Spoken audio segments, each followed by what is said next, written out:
We see you, home reno fail. But when network stars shiplap the bed on national TV, it gets ugly. Love it or list it, or really hate it, these HGTV train wrecks were super cringe.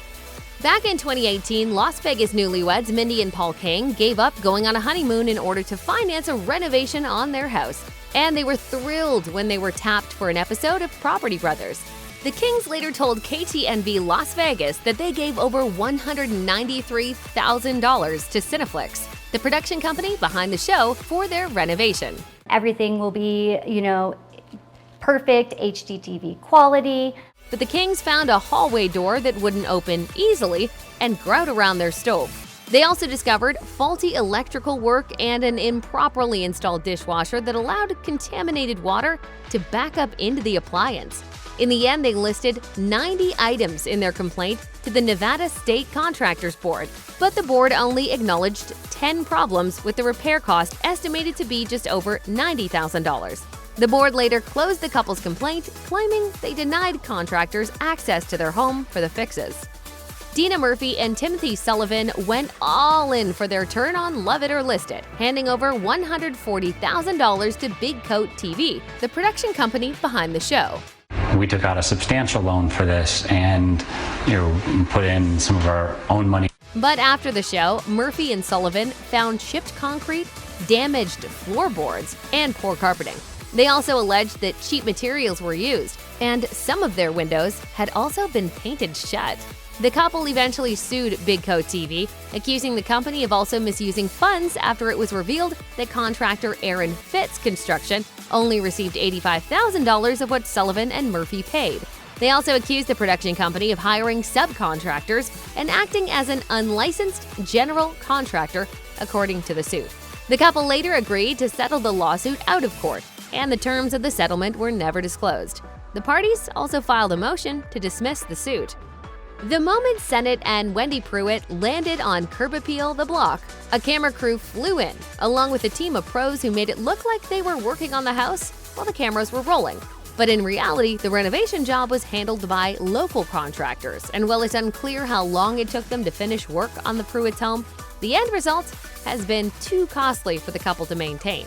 I'm just asking questions and making a nuisance of myself. Absolutely. Questions are good. Questions are always good because that way, at the end, you've only got answers. As Cenate revealed to the AV Club, the subcontractors planted golf course sod on their lawn, which requires professional services to maintain. They were also left with mulch-based flower beds that washed down the sloped yard when it rained.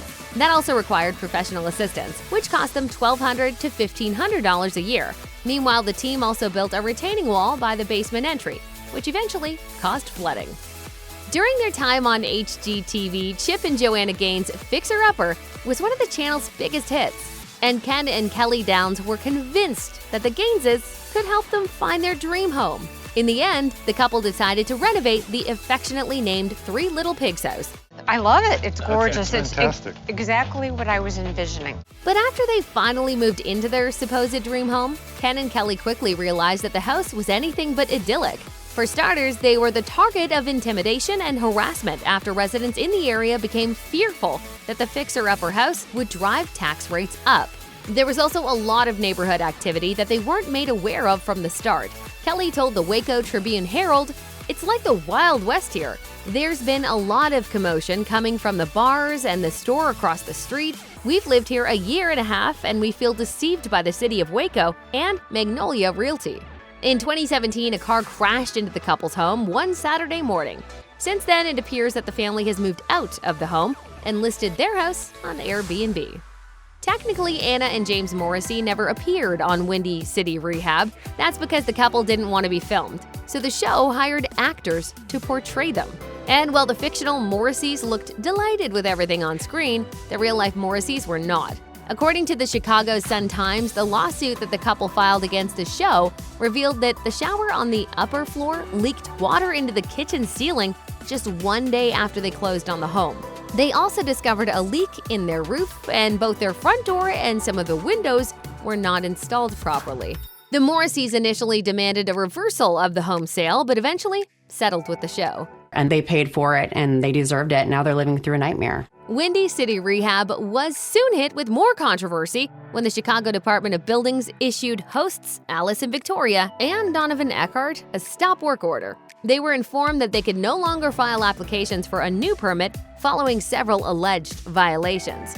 Eckhart also had both his general contractor and real estate developer licenses suspended.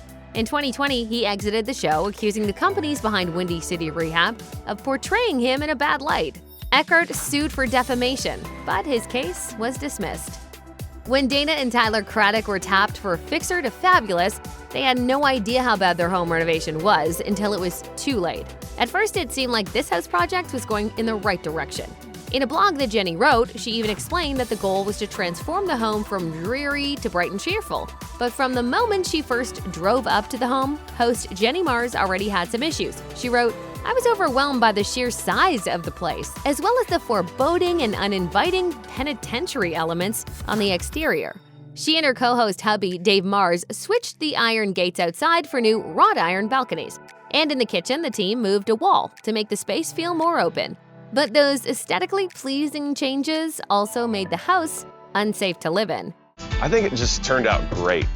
They're gonna love it. They're gonna love it.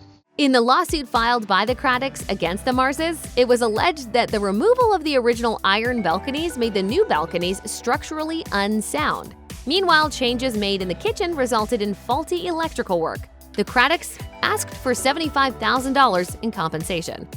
When contestants Norman Waine and Jeanine Almeida agreed to appear on Love It or List It, they also shelled out over $175,000 to the show's production company for the renovation. But once the payment was made, the couple was left in the dark. In the civil claim that the homeowners filed against the production company, the couple alleged that the show limited their access to their own home while the renovation was underway. And when it was done, a number of serious problems from the project emerged, including water leaks, mold, and carbon dioxide inside the house. We can fix that. The suit also accused the production company of hiring actor Carrie Vandergrend, best known for his role as a Neanderthal man in the Night at the Museum franchise, to act as contractor Kenny Gemmel, who was supposed to be working on their home. In the end, the couple also opted to name Vandergrend as a defendant in their lawsuit. When Onyon and his wife landed Renovation Impossible, they had been trying to renovate their lake house in Arlington, Texas. They only had $75,000 left in their budget after a bad experience with a previous contractor. That's when they thought they could use some help from Russell Homes, the Dallas contractor that headlines Renovation Impossible. If we had known he was only the on-air personality, we would have overseen the work ourselves or just not done this show. But when the episode began, Holmes claimed that he had known the couple for a long time, when they had only just met. And while the show promises to finish renovation work in just 10 days, Onyon told Heavy that the work went on for months. Once it was complete, an inspection of the house revealed sloppy work and numerous safety hazards. There was warped wood, an unsecured glass sliding door, and shower jets that shot water directly at an electric fireplace on the opposite wall in the bathroom. In the end, Onyon also revealed on TikTok that they lost over $150,000 after going on the show. Since then, lawyers have been involved. Most homeowners have to pay the show before any home renovations can be done. But in some cases, it seems that homeowners get to pay once the job is finished. And while that may seem assuring, that wasn't the case for Robert and Peng Avery. They never appeared on Kitchen Cousins, but their allegations made a splash. After they paid a reported $200,000, they never heard from Kitchen Cousins hosts Anthony Carino and John Culinary ever again.